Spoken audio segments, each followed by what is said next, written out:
This regime comes in, and the first thing we hear, like we're eating, I'm sitting there eating my food, and the next thing I hear is, if you happen to be in Form 1 to Form 4, go under the table. Okay, the reign of terror is here.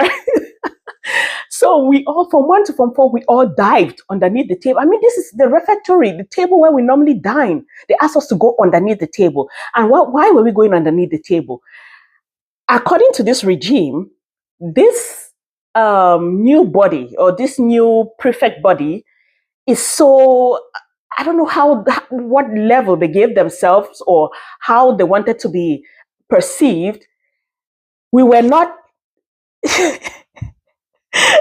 we we were not good enough to be seen. Our faces were not good enough to be seen while the senior prefect is talking. Does that make any sense? But that's where we lived. So I went underneath the table with my mates and all. We're sitting, like you're stooping underneath the table. And then we hear the voice. So we can only hear, we are not even worthy of seeing his face. That's what it was. That's what it was all about. So we have to be underneath the table while he's delivering his speech. And then he started the speech with, the new rule has come. Laxity has kicked the bucket.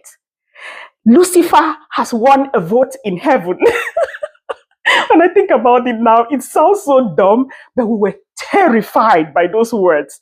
Here we are shivering underneath the table. From 1 to Form 4. I mean, Form 1 kids are like, what, 9, 10, 11 years old, right up to like 14, 15. And we are all underneath the table from 5 to upper seat. They're seated. And not if a pin fell, you could have heard the sound of that pin.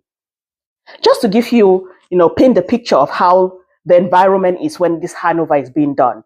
So he delivered his message, and he has his bodyguard, let me call them, all in different angles of the refectory, making sure that nobody makes a sound. And if you did make a sound, you're going to be punished severely. Anyway, I'm just bringing that so that you can understand how this whole period used to operate. But here we are now in lower seats. And come handover time, we have been singled out, different students for different positions. I was singled out as a senior prefect, so like general prefect for all the other prefects and all whatnot. You're like the boss of all the different prefects. And well, things like this, when you're put in a position like that, your true personality comes up. Like you are a student, first of all, that's your main goal of being in the school. Study, get your exams done, pass, and move on. That's what your parents sent you to school for.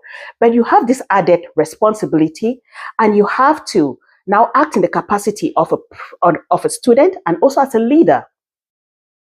The reason I'm talking about this whole life in high school and prefects and all whatnot is just to bring to fore the fact that leadership really starts off early.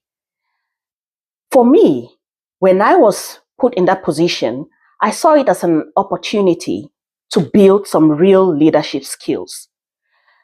If you probably have a few people that you know were leaders or prefects in your own school, and you see how their leadership skills came up, how they operate even now in society. I mean, I have a family, I've been all over the place.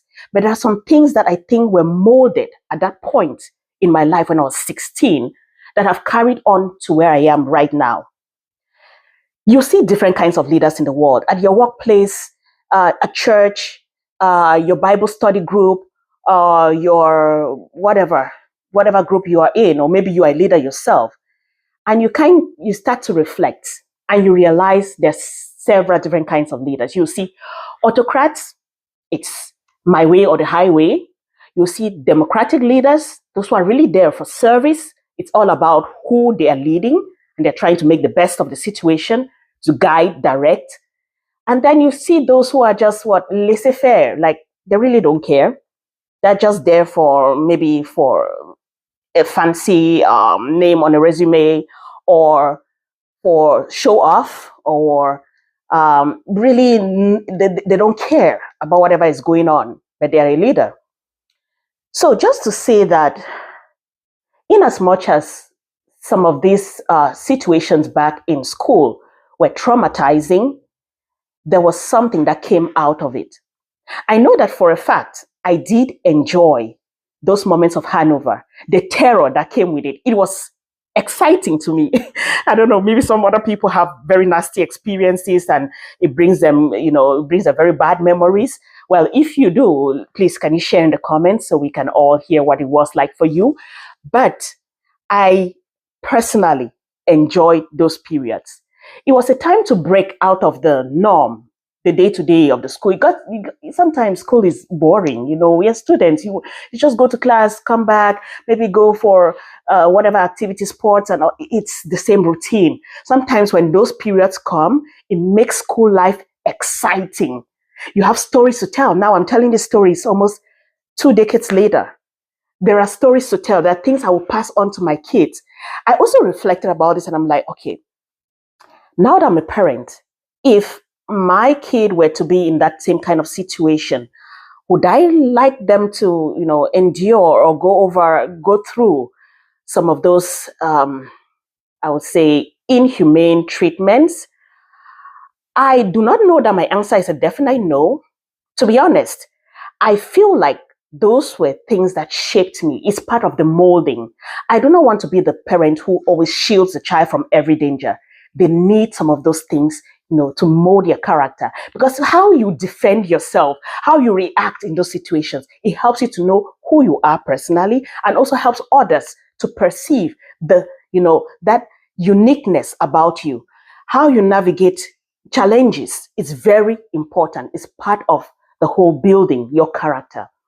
So I'm just sharing this piece today, maybe to awaken some trauma in some people.